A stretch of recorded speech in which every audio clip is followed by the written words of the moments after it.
Serait-elle has-been si l'on s'arrête justement à la distribution de courriers? Les nostalgiques des plis diraient certainement oui. Alors qu'en est-il vraiment? La question se pose aujourd'hui à l'occasion de la journée mondiale de la Poste. Les nouvelles technologies de l'information et de la communication seraient à l'origine justement de cette nouvelle donne. Ibou Diouf, Amina Sow. On recevait nos mandats, on écrivait des lettres qu'on affranchissait par la Poste. Ça, c'était l'utilité de la Poste, à ma connaissance. De la Poste, il n'en garde que des souvenirs. Jadis utilisés pour envoyer des courriers ou de l'argent, aujourd'hui, certains services de la Poste ne sont plus utilisés. Auparavant, j'utilisais plus la Poste avec le transfert de l'envoi de dossiers, l'envoi de lettres, comme le Fouta, c'est un milieu d'immigration, pour être en contact avec ses parents dans le monde, dans la diaspora. On utilisait la Poste. Mais actuellement, j'utilise la Poste rarement. À part le compte que tu alimentes au niveau des chèques postaux, vraiment, je n'ai pas d'autres actions à mener dans la Poste. L'évolution technologique ajoutée à la floraison des banques, autant de facteurs qui ont occasionné la disparition de ces services. Actuellement, on a le téléphone. En 2 minutes, tu peux communiquer à travers le monde. Donc, comme c'était ça le besoin, donc je n'ai presque pas besoin de la Poste. La Poste tente de résister. Elle a mis en électronique la plupart de ses services. C'est un service qui essaie d'adapter, qui s'adapter au niveau national, au niveau mondial. Il y a l'électronique qu'on essaie on adapte en électronique. La Poste, on essaie d'adapter en électronique parce qu'on paye les paiements actuels, c'est tout en électronique. La journée mondiale de la Poste est célébrée ce 9 octobre. Il est temps pour la Poste d'adapter ses services aux exigences du moment. Une occasion pour eux de retrouver la confiance de la clientèle. Justement, Amina Sow, la confiance, il existait aussi bel et bien ce lien limite affectif avec ce petit bout de papier qui nous venait de très loin et qu'on recevait souvent des mains du facteur, justement, ce métier mis en danger par ces nouvelles technologies. Le redéploiement est souvent l'alternative et c'est le cas de Hassan Diagne, devenu lui agent de caisse. Ibou Diouf, Fatou Bintou Kanté. On n'en voit presque plus dans les rues et ruelles des quartiers. Les facteurs sont aujourd'hui victimes de l'avancée des nouvelles technologies. Une forte évolution de la technologie réduit la marge de manœuvre de cette fonction qui se conjugue déjà au passé. Ancien facteur, ce jeune quadragénaire se rappelle de la belle époque. Hassan est nostalgique. Le matin, quand je venais chez les gens, on m'invitait à prendre le petit-déj. J'avais des relations avec les clients. En plus, quand je venais, ils étaient heureux, ils étaient contents de me voir.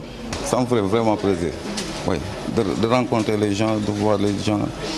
Oui, ça me ferait vraiment plaisir. Après une dizaine d'années d'exercice dans la distribution, Hassan Diagne a été redéployé comme agent de guichet à la Poste de Fann.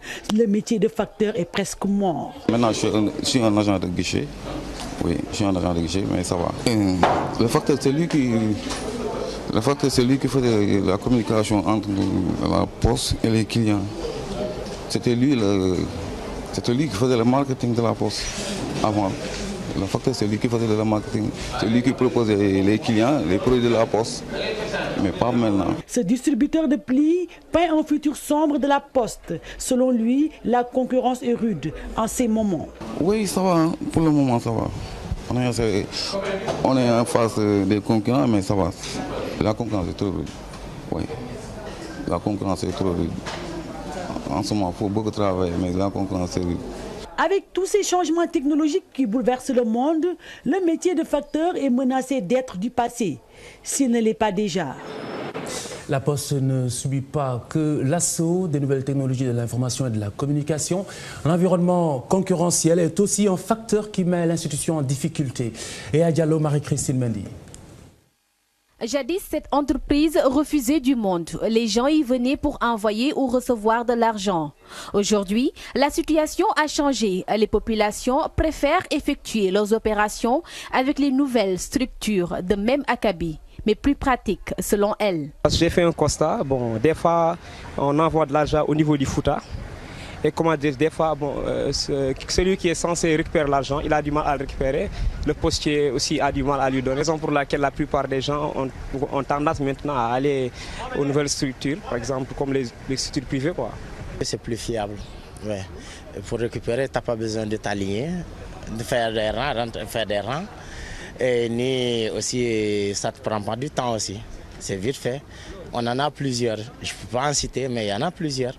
Moi, je suis technicien. Quand on m'envoie de l'argent, je le récupère rapidement. Ce n'est pas une question de préférence, mais c'est une question de rapidité. En fait, il y a la concurrence. Tout ce qui est efficace est bon pour tout le monde. L'épreuve de la terrible concurrence qu'elle vit, la Poste n'arrive plus à suivre. De plus en plus, elle a du mal à faire face à la concurrence. Une situation qui semble être positivement intégrée par les clients. La concurrence, bon, c'est une des caractéristiques du développement. Parce que dans les grandes démocraties, il y a plusieurs structures chargées d'envoyer et de recevoir de l'argent. Donc c'est une question de concurrence. Donc le Sénégal, je pense que c'est un pays en voie de développement, raison pour laquelle il y a la concurrence, quoi. Il faut que ça continue, quoi. Et pourquoi pas qu'il y ait plusieurs structures privées, ça m'arrange beaucoup, franchement. Connue depuis des décennies pour la variété des services qu'elle offre, la Poste est sensiblement plombée par la nouvelle donne. Elle se caractérise par le développement des technologies qui favorisent et multiplient les services et parfois à des prix imbattables.